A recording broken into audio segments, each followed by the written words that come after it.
Dormir de barriga para cima, de lado ou de bruços. Todo mundo tem aquela posição favorita na hora daquela soneca maravilhosa. E ao contrário do que muitos pensam, não existe uma posição ideal para dormir. Na verdade, ela varia de pessoa para pessoa e algumas oferecem mais benefícios do que outras. A primeira coisa que eu posso falar e deixar como mensagem é que não existe uma posição única ideal para todas as pessoas, tá?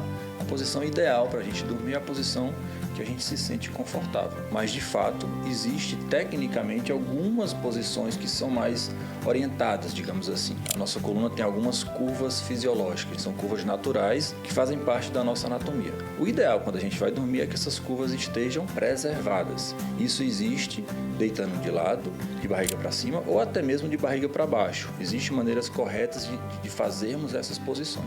E se você só consegue dormir de uma maneira, vem cá que a gente vai te falar exatamente como proceder.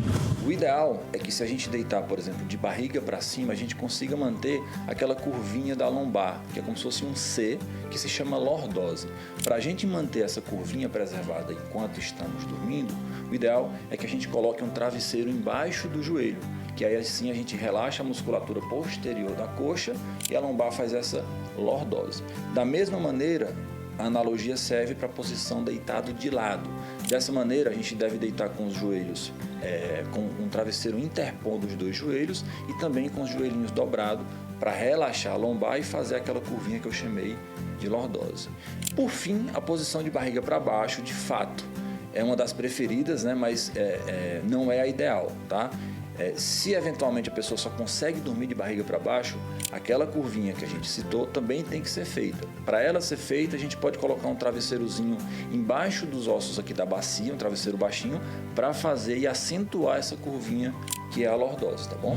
Ao não respeitar esses direcionamentos, algumas dores podem vir a surgir e serem intensificadas por ações na rotina.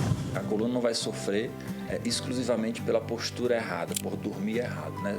É uma conjuntura de fatores. Os principais são o sobrepeso, o sedentarismo e aí entra o fator postural, além da genética, né? Então, a longo prazo, esses fatores vão gerar um desgaste na coluna e vai trazer como consequência principalmente dor lombar e a longo prazo um desgaste ainda mais grave, que caracteriza a hérnia de disco, que é um quadro bem mais dramático e necessita de um tratamento específico.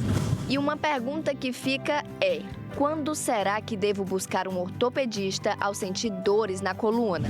Em termos de queixas, no consultório médico, de maneira geral, a dor na lombar só perde para a dor de cabeça. Então, de alguma maneira, pelo menos 80% da população vai ter dor na lombar. Então, é uma coisa muito recorrente. Mas nem sempre é necessário buscar um profissional de saúde, tá certo? Existem alguns sinais que a gente chama de sinais de alarme que fazem com que essa dor lombar se torne mais preocupante, tá?